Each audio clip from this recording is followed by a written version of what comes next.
The rubber gloves were pink, and I hated them. Not because of the color, though Clint had picked them out, insisting they were more feminine, but because of what they represented. Here I was, scrubbing dishes after cooking my own anniversary dinner, while my husband lounged in his study, taking important calls. My name is Noelle, and I used to be a project manager at one of Seattle's top tech firms. Now I'm just, well, Clint's wife. That's how he introduces me at parties. This is my wife, not Noelle, the woman who once led a team of 30, just his wife. Honey? Clint's voice carried from his study. Did you remember to transfer the money for the country club dues? I dried my hands, checking my watch. 8 years of marriage, and he still treated me like his personal assistant. Already done, I called back, though I hadn't. The truth was, I couldn't. He'd removed my access to our joint account 3 months ago, claiming I needed better financial literacy. Good girl, he replied, and I felt my jaw clench. That was last year's anniversary. Tonight we're headed to Maison Laurent, the fanciest French restaurant downtown. Clint's driving, one hand on the wheel, the other adjusting his Rolex, a gift to himself for our anniversary. You look nice, he says, glancing at my black dress. Though maybe a little overdressed, you know how I feel about drawing attention. I smile, the way I always do. Thank you for making the reservation. Well, someone has to plan ahead, he chuckles. Remember last year when you wanted to cook? What a disaster. The car hits a speed bump, and I hear something shift in the trunk. Clint's golf bag, the one I'd been cleaning around just days ago. My stomach tightens as I remember what I found tucked inside its inner pocket. Everything okay? Clint asks, noticing my silence. You seem distracted. Just hungry, I lie, thinking about the stack of loan documents I'd discovered. My signature perfectly forged on page after page. Tens of thousands of dollars, all in my name. We'll get you fed, he says patronizingly. Though maybe stick to the lighter options. That dress is looking a bit snug. I nod, remembering how I'd photographed every document before carefully returning them to their hiding place. How I'd spent hours researching identity theft and financial fraud. How I'd finally called my sister Olive after 3 years of silence. Oh, before I forget, Clint reaches into his jacket pocket, pulling out a small envelope. Happy anniversary, darling. I open it, already knowing what's inside. A prepaid debit card with a $500 limit. His new system for helping me budget. Thank you, I say, slipping it into my purse next to my phone. The phone that now holds photos of every fraudulent document, every forged signature, every lie. I know it seems strict, he says, pulling into the restaurant parking lot. But it's for your own good. Remember that shopping spree last spring? I remember. I also remember it wasn't me. It was his secret credit card, the one he used for hotel rooms with Natalie. But he doesn't know I know about that. Not yet. You're right, I say softly. You always know best. He beams, pleased with my submission. That's my girl. See? 8 years of marriage, and I'm still teaching you things. As we walk toward the restaurant, his hand possessively on my lower back, I think about the meeting I had yesterday with Jayla, the lawyer Olive recommended, about the documents being prepared, the trap being set. After you, Clint says, holding the door open with that charming smile that once made me weak in the knees. Now it just makes my skin crawl. Thank you, I say, walking past him into the warm, candlelit interior. He doesn't notice my hands shaking slightly, doesn't see the determination in my eyes. 8 years ago, I walked down the aisle to this man, believing in forever. Tonight, I'm walking into this restaurant knowing exactly how I'm going to destroy him. The maitre d' leads us to our table, the best in the house, of course. Clint always insists on the best, especially when he's spending someone else's money. My money, as it turns out. Wine, he suggests, already reaching for the list. Please, I smile, watching him study the prices, knowing he'll pick something expensive to prove his worth. It is our anniversary, after all. He has no idea that in less than 2 hours, his entire world will implode. No idea that while he's been playing chess, I've been playing the long game. And tonight, finally, I'm making my move. 3 days earlier, I was organizing the garage when I found them. Clint always said I was terrible at cleaning, but he never checked the places I actually cleaned, like behind his precious golf clubs. The first loan document fell out when I moved his bag, then another and another. Like autumn leaves, they scattered across the concrete floor, each one bearing my perfectly forged signature. "No," I whispered, hands trembling as I picked them up. "No, no, no. Personal loans, home equity lines, credit cards. All in my name, all authorized with signatures that looked exactly like mine, but weren't." The dates stretched back years, coinciding with every time Clint had insisted I was overspending. My phone felt heavy in my hand as I dialed Olive's number. 3 rings, 4. I almost hung up. "Noelle?" Her voice was cautious, guarded. "Is everything okay?" My throat closed up. "I need help." Silence stretched between us, heavy with 3 years of unspoken words. Then, "Where are you?" "Home, in the garage." "Is he there?" "No, golf game." "I'll be there in 20 minutes. She arrived in 15, still wearing her nurse's scrubs. One look at my face and she wrapped me in a hug, our first since the fight at Dad's funeral. "Show me," she said. I spread the documents across the workbench. Olive's eyes widened as she did the math. $500,000, she whispered. "In your name?" "He always said I was bad with money," I laughed bitterly. "Turns out he was the one drowning us in debt." "This is fraud, Noelle. Criminal fraud." "I know. Remember when I told you he reminded me of Marcus?" She referred to her abusive ex. "The way he controlled your spending, isolated you from friends." "I know," I repeated, shame burning my cheeks. "You were right." "Hey." She grabbed my shoulders. "Stop that. This isn't your fault. But we need to be smart now. Really smart." I nodded, pulling out my phone. I photographed everything. The loans, the signatures, the dates. "Good, but there's more." She hesitated. "When's the last time you checked his messages?" My stomach dropped. "What do you mean?" "Men like this, they lie like they breathe, Noelle. It's never just money." I stared at her, then grabbed Clint's iPad from his workbench. He'd always insisted I know his password. "Because we have nothing to hide from each other, right, honey?" "Right." The messages loaded, dozens of them. All to one contact, Natalie, my best friend, or former best friend, since she'd mysteriously stopped talking to me last year. "Miss your touch already," the most recent one read. "Last night was incredible." "Noelle?" Olive's voice seemed far away. "Breathe." 8 years, I whispered. 8 years of him making me feel worthless, and all this time. "We need a lawyer," Olive said firmly. "Not Riley. He's Clint's guy. I know someone better. Her name's Jayla." "He'll destroy me," I said. "If I try anything, he'll—" "No." Olive's voice was steel. "He won't. Because this time you're not alone. And this time we're going to destroy him first." My phone buzzed. Clint. "Hey, baby," his voice oozed through the speaker. "Just finished golf. Thought I'd grab drinks with the guys." "Of course," I said sweetly, watching Olive's face darken. "Have fun." "That's my girl. Don't wait up."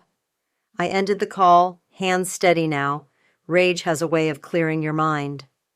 "Call your lawyer friend," I told Olive. "I want everything ready before our anniversary dinner." "Anniversary dinner?" 3 days from now, at Maison Laurent. I smiled, but there was nothing warm about it. "He always said I couldn't handle money. Time to show him how wrong he was." Olive studied me for a moment, then nodded. "I'll call Jayla now. But Noelle?" "Yeah?" "Promise me something. When this is over, when he's lost everything, promise me you'll let yourself feel it. All of it. The anger, the grief, Everything. I looked at the loans spread across the workbench, at the messages still glowing on the iPad screen. 8 years of lies, of subtle degradation, of being made to feel small. I promise, I said, but first I'm going to make him feel smaller. As we cleaned up the evidence, carefully returning everything to its hiding place, my phone buzzed again. A text from Clint. Grabbed you a present for our anniversary, something special. You're going to love it. I thought of the prepaid debit card he'd already shown me, his idea of keeping me in line, of all the times he'd said, I'm doing this because I love you, while tightening his control. Can't wait, I texted back, adding a heart emoji. Olive watched me, concern in her eyes. You ready for this? I nodded, thinking of the meeting scheduled with Jayla tomorrow. More than ready. It's time he learned what I'm really worth. Jayla's office wasn't what I expected. No mahogany desk, no leather chairs, just clean lines and stark white walls with a single-frame document, her law license. So, she said, scanning the photos on her tablet, your husband's been busy. I shifted in my seat. Can we prove the signatures are forged? Better. She smiled, all teeth. We can prove where he was when they were signed. Those loans, each one was processed in person during your supposed spa days. My hands clenched. Those spa days, Clint's idea of treating me. He'd even shown me pictures of the resort. Let me guess, Jayla continued, you never actually went to these spas? No. He always said something came up last minute. Of course he did. She tapped her screen. Because he was at banks across the city playing dress-up as you. Olive, sitting beside me, leaned forward. What about the power of attorney? That's where it gets interesting. Jayla pulled up another document. The one he used to control your accounts, also forged, but here's the beautiful part. He filed it using his mother's notary. Audrey? I felt sick. She knew? She had to. And that's our leverage. Jayla's eyes gleamed. Because notary fraud? That's federal. My phone buzzed. Natalie, again. Speaking of leverage, I said, showing them the message. I tracked their meetings through his location history. Every golf game matches a hotel charge. The Fairmont, Olive read, disgusted. Classy. Here's what fascinates me, Jayla said, pulling up another file. Your husband's stock portfolio, the one his father left him? I nodded. The sacred inheritance Clint and Audrey never let me forget about. There's a vulnerability clause. If the beneficiary commits fraud, the entire portfolio can be liquidated to cover damages. She paused. Did you know about this? No. Clint said I wouldn't understand the legal terms. Oh, you'll understand them just fine. Jayla turned her screen toward me, especially the part about how his mother can't stop it. For the first time in years, I felt something like hope. What do we do first? I asked. First, we document everything. Then we set the trap. She started typing. How's your acting? What do you mean? Can you keep playing the perfect wife for 2 more days? I thought of all the times I'd swallowed my pride, smiled through his condescension. Yes? Good, because we're going to let him hang himself. She looked up, starting with that power of attorney. The next day, I visited our bank, just like Jayla planned. Mrs. Hudson, the manager beamed. How can we help you? Oh, just a routine check, I said, channeling the ditzy wife Clint always portrayed me as. My husband mentioned something about our accounts. 10 minutes later, I had copies of every transaction Clint had made in my name.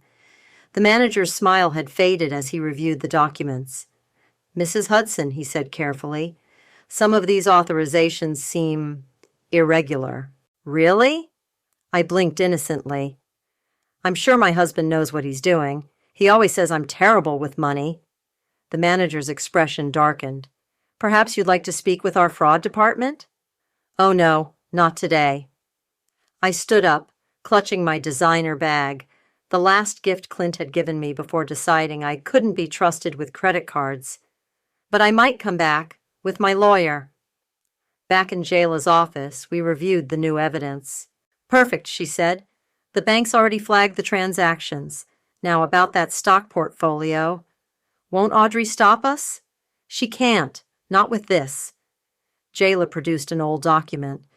Your father-in-law's original will, the one with his personal notes about Clint's spending habits? I read the margins. Dale's handwriting was clear. Watch the boy. He's got his mother's greed. Where did you get this? Riley sent it. Seems your husband's own lawyer is jumping ship. My phone buzzed again. Clint. Just checking our dinner reservation for tomorrow, sweetie. Wear something nice, but not too nice. I showed Jayla the text. Perfect timing, she said, because tomorrow night, while you're enjoying your anniversary dinner, the portfolio liquidation will process, along with the fraud reports. He'll lose everything, I whispered. No.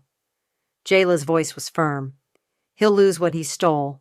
What happens to the rest depends on how badly you want to burn it all down. I thought of the prepaid card in my purse, of the forged loans, of Natalie and the Fairmont. All of it, I said. Burn all of it. Jayla smiled that predatory smile again. Then let's make sure you're ready. Tomorrow night your husband learns what happens when you underestimate the wrong woman. I left her office feeling lighter than I had in years. Tomorrow, Clint would discover just how well his wife had learned to manage money. His money. And I wouldn't need his permission to spend a dime of it. The anonymous email hit Clint's investment firm at exactly 9:00 a.m. I know because I was making his morning coffee when his phone started buzzing. What do you mean, internal investigation? He barked into the phone, pacing our kitchen. Who sent the complaint? I stirred his coffee slowly, watching him unravel. 1 sugar, just how he liked it. No, that's impossible, he snapped. Those transactions were completely... He caught himself glancing at me. I'll call you back. Everything okay? I asked, sliding his coffee across the counter. Just work stuff. Nothing you need to worry about. He grabbed his keys. I might be late tonight? The Fairmont again? The words slipped out before I could stop them. He froze. What? Oh, I just assumed, since you and Natalie seem to like it there. The color drained from his face. I don't know what you're talking about. Really? Room 714, every Thursday. I took a sip of my own coffee. They have nice sheets, I hear. His phone buzzed again. This time it was Natalie. You should get that, I said softly. Sounds like her PR firm is having quite the morning, too. He answered on the 3rd ring, walking quickly to his study. But I could still hear her panicked voice through the door. The audit papers are everywhere. How did they... The rest was muffled. My own phone lit up. Audrey. What have you done? Her voice was ice. Good morning to you too, Audrey. Don't play coy. The board is asking questions about Clint's transactions, questions about notarized documents. How interesting. I examined my nails. Almost as interesting as helping your son commit fraud. Silence. Then, you ungrateful little... Careful, I cut in. Federal investigators tend to record calls these days. She hung up. 3 minutes later, Clint stormed out of his study. What did you tell them? He grabbed my arm. What did you do? I looked at his hand, then at his face. You're hurting me. I'm hurting you? He laughed wildly. You have no idea what real hurt is. When I'm done with you... You'll what? I pulled free. Forge more documents? Take out more loans? Or maybe you'll just give me another prepaid card to keep me quiet. His face contorted. Everything I did for us. The Fairmont was for us? That's different. The loans in my name, the fake power of attorney, was that for us too? You don't understand. Oh, I understand perfectly. I stepped closer. I understand that right now, the SEC is reviewing every transaction you've made in the last 5 years. I understand that Natalie's firm is being investigated for money laundering, and I understand that your mother's notary license is about to become very, very worthless. His phone buzzed again. The investment firm. You should get that, I said. Sounds important. He answered, hands shaking. What? No, I'll be right there. After he left, I called Jayla. It's done, she said. The ethics board has everything. The liquidation papers are ready for tomorrow. And Natalie's firm? Let's just say someone anonymous sent proof of her creative accounting to all the right people. My hands were steady as I cleaned up the coffee cups. 8 years of playing the perfect wife had taught me patience. Now it was teaching me something else. Revenge. Olive called next. You okay? Never better. Audrey's on the warpath. She's threatening to call her country club friends. I laughed. Tell her to hurry. After tomorrow, her country club membership might be in jeopardy. Noelle. Olive paused. Are you sure about this? Once you do this? He took everything from me, I said quietly. My career, my confidence, my friends. He made me believe I was worthless without him. I know. No more. I watched the morning sun stream through our kitchen window, the kitchen he'd said I didn't deserve. Tonight I'll play the loving wife one last time. Tomorrow at dinner, he learns what I'm really worth. And what's that? I smiled, thinking of the portfolio liquidation papers waiting in Jayla's office. About $500,000 plus interest. After hanging up, I went upstairs to choose my outfit for tomorrow's dinner. Something elegant, but understated. Something worthy of a woman about to take back everything that was stolen from her. My phone buzzed one final time. A text from Clint. We need to talk, now. I replied with a single word. Tomorrow. Then I blocked his number and went to meet Jayla. We had a few more documents to sign before the grand finale. After all, every good revenge story needs a perfect ending. Sign here, Jayla said, sliding the final document across her desk. And here. And here. Riley, Clint's former lawyer, watched with poorly concealed admiration. I've never seen anything like this. That's because your client never thought his wife was smart enough to pull it off, Jayla replied, checking each signature. Mrs. Hudson, Riley started. Noelle, I corrected. I think we're past formalities. Noelle, are you absolutely certain about this? Once we file these papers? Show her, Jayla interrupted, nodding at me. Riley pulled out his phone, playing a video. Clint in his office, raging at his assistant. She's nothing without me. His voice crackled through the speaker. I made her. Everything she has is because of me. When was this? I asked, my voice steady. This morning, after the ethics board meeting. Riley looked uncomfortable. He doesn't know I recorded it. Perfect, Jayla said. Add it to the evidence file. Now, about that stock portfolio. Already done, Riley said. The liquidation trigger is set for 7:30 p.m. tomorrow, right around the time they'll be serving the main course at Maison Laurent. My phone lit up. Audrey again. You should answer it, Jayla suggested, on speaker. I did. You little snake, Audrey hissed. Do you have any idea what you're doing to this family? Which family would that be, Audrey? The one that helped your son commit fraud, or the one that's about to lose everything? I'll destroy you. No, I said calmly. You won't, because in about 24 hours, your notary license won't be the only thing you're losing. How's that country club membership looking? She hung up. Nice, Jayla grinned. You've learned well. I had good teachers. I looked at the stack of signed papers. What now? Now? She checked her watch. You go home and play the loving wife one last time. Tomorrow you dress up, show up at dinner, and watch it all burn. He'll try to stop it, Riley warned. He can try, Jayla said. But with these signatures and that video, he'd have better luck stopping a tsunami. I drove home slowly, rehearsing my lines for the evening. Clint's car was already in the driveway. Where were you? He demanded as I walked in. Shopping, I lied smoothly. For tomorrow night. You said to dress nice, remember? He studied my face, searching for cracks. Finding none, he relaxed slightly. About that, he moved closer, his charm sliding back into place. I've been thinking. Maybe we should skip the restaurant, have a quiet dinner at home instead. But you made reservations, I said innocently. At our special place. Plans change. No. I met his eyes. They don't. Something flickered across his face. Uncertainty, maybe even fear. Noelle, I'm going to shower, I cut him off. Long day of shopping, you know. Upstairs, I texted Olive.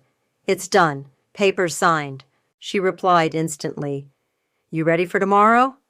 I thought about the video Riley had shown me. About 8 years of calculated humiliation. About Natalie and the Fairmont. More than ready. That night, Clint tried 3 more times to change the dinner plans. Each time, I deflected with the practiced ease of a woman who'd spent years managing his moods. But I thought we could celebrate privately. He tried one last time as we got ready for bed. You always say I need to be more social, I reminded him. More visible. Isn't that what you want? He had no answer for that. The next morning I met Jayla one final time. Everything's in place, she confirmed. The bank manager is ready. The portfolio liquidation is set. Even Riley's prepared to switch sides publicly. And Natalie? Got served with audit papers an hour ago. She's probably calling Clint right now. On cue, my phone buzzed. A text from Clint. Slight emergency at work. Might be late to dinner. No, I texted back. You won't be. Then, because I couldn't resist, after all, it's our anniversary, and I have something special planned. Jayla read over my shoulder and laughed. You're enjoying this. Shouldn't I? Oh, you absolutely should. She handed me a final envelope. Your new credit cards, in your name only, active as of tonight. I tucked them into my purse, next to the prepaid card Clint had given me. One last prop for one last performance. See you tomorrow, Jayla said, after the dust settles. After the dust settles, I agreed. Driving home, I thought about the girl I'd been 8 years ago, the one who believed in fairy tales and forever. She was gone now, replaced by someone stronger, someone who knew exactly what she was worth. And in a few hours, Clint would know too.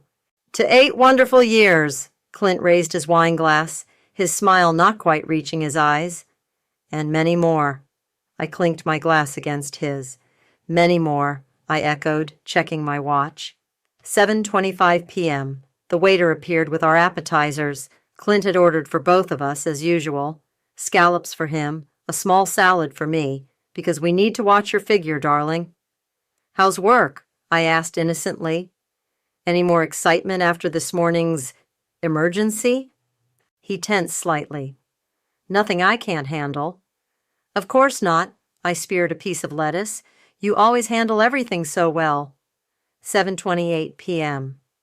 Actually, he leaned forward, I've been thinking about your spending limits. Oh? I pulled out the prepaid card he'd given me. Having second thoughts about this? It's for your own good, he said firmly. You know you can't manage. His phone rang. 7:30 p.m. Right on schedule. Excuse me, he muttered, checking the caller ID. I have to take this. I sipped my wine, watching his face as he answered. The color drained from it in stages, like a sunset in reverse. What do you mean, liquidated? His voice cracked. That's impossible. I have exclusive control. He stopped listening. His hand began to shake. Check again, he demanded. There must be some mistake.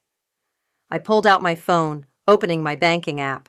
Right there, in crisp digital numbers, 487, 632, 40. Transferred and cleared. No! Clint was almost shouting now. Call my mother. Call anyone. Just stop it. Everything okay, honey? I asked sweetly. He lowered the phone, staring at me. What did you do? Me? I widened my eyes. I thought I couldn't manage money. Isn't that what you always said? His phone buzzed again. Audrey this time. He put it on speaker, past caring who heard. "It's gone!" she shrieked. "The whole portfolio, liquidated. They're saying it's because of fraud." "Check clause 14B in Dale's trust paperwork," I interrupted. "The vulnerability clause. You know, the one you both hid from me?"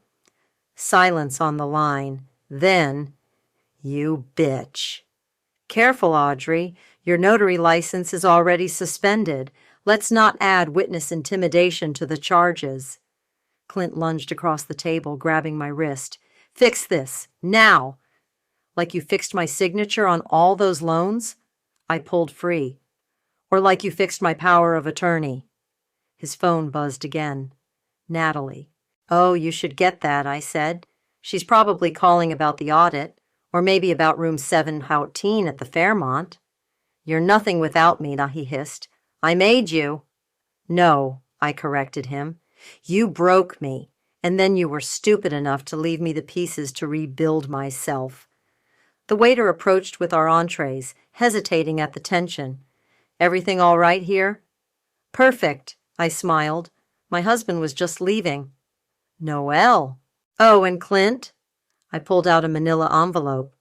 "These are for you, divorce papers. Riley drew them up himself." His hands shook as he opened the envelope. "These numbers. This is everything." "Not everything," I corrected. "Just what you stole, plus interest." His phone wouldn't stop buzzing. The investment firm, Audrey, Natalie, his whole house of cards collapsing in real time. "You can't do this," he whispered. "I already did." I stood up, smoothing my dress. "By the way, your mother's country club membership? Canceled. Turns out they don't like members involved in fraud investigations." He grabbed his phone, dialing frantically. "Riley? Riley? I need you to—" "He can't help you," I interrupted. "He's already given his statement to the ethics board, along with that lovely video of you from this morning. What was it you said? She's nothing without me?" Clint's face crumpled. For the first time, I saw him for what he really was. Small. "Why?" he managed. "Because you never thought I could." I dropped his prepaid card on the table. "Keep it. Consider it a parting gift." As I walked away, I heard him call after me. "You'll regret this." I turned back one last time. "No, Clint. I regret the 8 years I spent believing I needed you. Everything else? That's just karma." The maitre d' helped me with my coat. Outside, Olive was waiting in her car. "Done?" she asked as I slid into the passenger seat. I nodded, watching through the window as Clint stormed out of the restaurant, phone still glued to his ear. "Was it worth it?" she asked softly. I thought about the years of manipulation, the careful way he'd stripped away my confidence, my independence, my sense of self. "Ask me tomorrow," I said. "Right now, I'm hungry. Want to grab dinner?" She laughed, pulling away from the curb. "Lead the way, sis. Your treat?" I patted my purse, feeling my new credit cards. "Absolutely. After all, I'm pretty good with money these days." The fallout was swift and merciless. Within a week, Clint's corner office was emptied, his reputation in tatters. I watched from my new apartment as his carefully constructed world crumbled. "Another one," Olive said, handing me a glass of wine. We sat on my small balcony, watching the sunset. "Did you see Natalie's press conference, Kiko?" I asked. "Hard to miss. Prominent PR executive faces federal investigation made quite the headline." My phone buzzed. Audrey's number again. I declined the call. "That's the 5th time today," Olive noted. "She's desperate. The country club board voted yesterday. She's out." "Good." Olive topped off our glasses. "After what she helped him do to you—" A knock at the door interrupted her. Through the peephole, I saw Clint, looking disheveled in a wrinkled suit. "Please," he called through the door. "Just 5 minutes." I opened it, keeping the chain on. "What do you want?" "To apologize," his voice cracked. "I've lost everything. My job, my reputation." "You mean like you tried to take everything from me?" "I loved you," he insisted. "No." I met his eyes.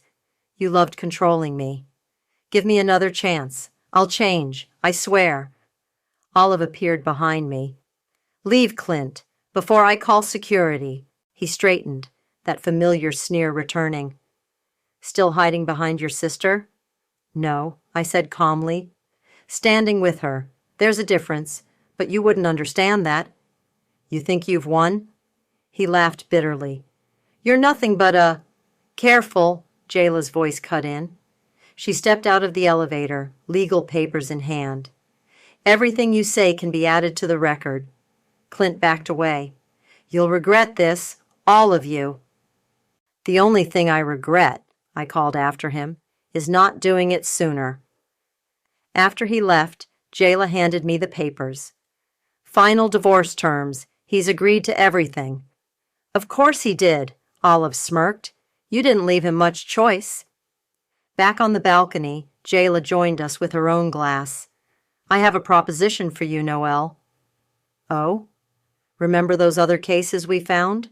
Women like you, whose husbands played the same games? I nodded. During our investigation, we'd uncovered dozens of similar stories. I'm starting a nonprofit, Jayla continued, legal aid for financial abuse survivors. We could use someone who understands firsthand. She means you, Olive nudged me. Me? I laughed. I'm not a lawyer. No, Jayla agreed. You're better. You're a survivor who fought back, who won. My phone buzzed again. This time it was Natalie. Speaking of fighting back, I showed them the text. Please, I need help. Delete it, Olive advised. I did, but not before sending one reply. Try room 714. I hear it's available. Savage, Jayla approved. Now about that nonprofit. I'll think about it, I promised. Later that night, after they'd left, I stood in my small kitchen. No marble countertops like in Clint's house, no designer appliances, just mine, bought with my own money. My phone lit up with a news alert. Investment firm faces ethics investigation, senior analyst terminated. Below it, a photo of Clint leaving the building, box in hand. A text from Riley followed. Audrey's being questioned by federal investigators tomorrow. Thought you should know. I didn't reply. Some fires you just let burn. Instead, I called the number Jayla had left. About that nonprofit, I said when she answered. I'm in. What changed your mind? I looked around my apartment, at the furniture I'd chosen, the art I'd bought, the life I was building. Someone needs to show them they can win. Perfect, she said. Meeting tomorrow at 10. Bring coffee. My treat, I smiled, hanging up. Another text came through. Olive, you okay? Getting there, I replied honestly. Because that's the thing about revenge. It doesn't heal you. It doesn't erase the years of pain or rebuild your trust. But sometimes it gives you the strength to start over. My doorbell rang again. This time it was Matthew, Olive's husband, with takeout. Olive said you might need dinner, he explained, holding up the bags. And company? I raised an eyebrow. He shrugged. Family takes care of family. Family. Not the fake version Clint and Audrey had sold me. Real family. We ate on the balcony, planning the nonprofit's first steps. Every few minutes, my phone would buzz with news updates about Clint's downfall or Natalie's investigation. I ignored them all, because tomorrow wasn't about revenge anymore. Tomorrow was about helping other women find their way out of the maze I'd escaped. And maybe, just maybe, that was the best revenge of all. The cursor blinked on my laptop screen as I typed the final words of my post. He said I couldn't manage money, so I managed his legacy instead. Are you sure about this? Olive asked, reading over my shoulder. We sat in my new office at the nonprofit, surrounded by case files and coffee cups. They need to hear it, I said. All of them. My phone buzzed. Jayla.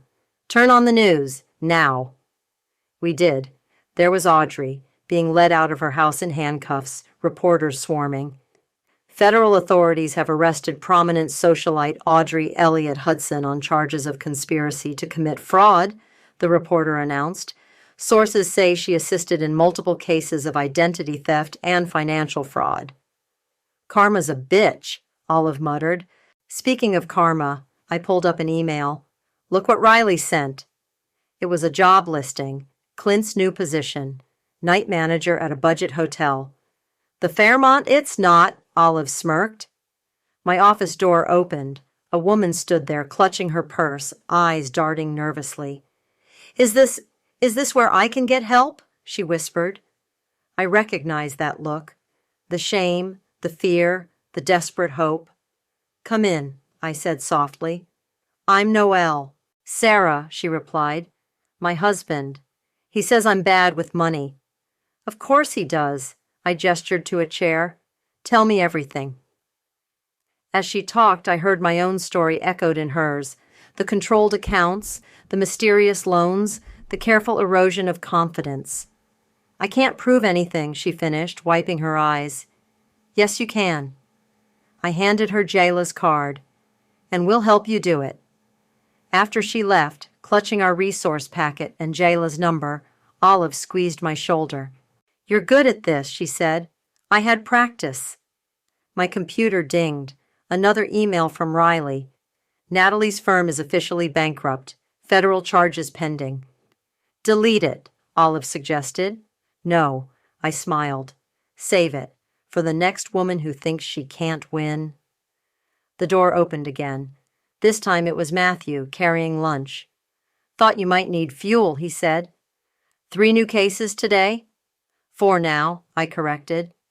How's the support group going? He ran weekend workshops for families of survivors. Turns out my brother-in-law had hidden talents. Full house, he reported, though you might want to avoid downtown today. Why? Clint's there, drunk, making scenes. I nodded, unsurprised. Let him. His words can't hurt me anymore. My phone lit up, a voicemail from Clint himself. You've ruined everything. I hope you're happy. I played it on speaker, then deleted it. Are you? Olive asked. Happy? I looked around my office, at the wall of thank you notes from women we'd helped, at the framed news article about our nonprofit success, at the family photo of Olive, Matthew, and me at the beach. I'm free, I said. That's better than happy. A notification popped up on my laptop. My Reddit post was going viral. Comments flooded in. You're my hero. I needed this courage. How do I find help like you did? I started responding, sharing resources, offering hope. Each message felt like another brick in the foundation I was building, not just for myself, but for others. Incoming, Olive warned as Jayla burst in. We got the grant, she announced. Full funding for the next 3 years. We celebrated with cheap champagne and paper cups, planning expansions, dreaming bigger. To karma, Jayla toasted. To family, Olive added. To freedom, I finished. Later, alone in my office, I opened my laptop one last time. Below my viral post, I added an edit. For everyone asking how I did it, I stopped believing his lies, I found my strength, I got help, and now I help others do the same, because the best revenge isn't just surviving, it's thriving, and showing others they can too. P.S. To my ex-husband, who still drunk dials to blame me for his downfall, you taught me I was worthless. I taught myself I was priceless. Guess which lesson stuck? I hit post, then closed my laptop. Through my office window, I could see the city's skyline, the same view Clint used to brag about from his corner office. My phone buzzed, a text from Sarah. I met with Jayla. We found the papers. Thank you. I smiled, typing back. No, thank yourself. You took the first step. Because that's what healing looks like. Not one giant leap, but small steps forward. Not perfect happiness, but perfect freedom. And sometimes that's enough. More than enough.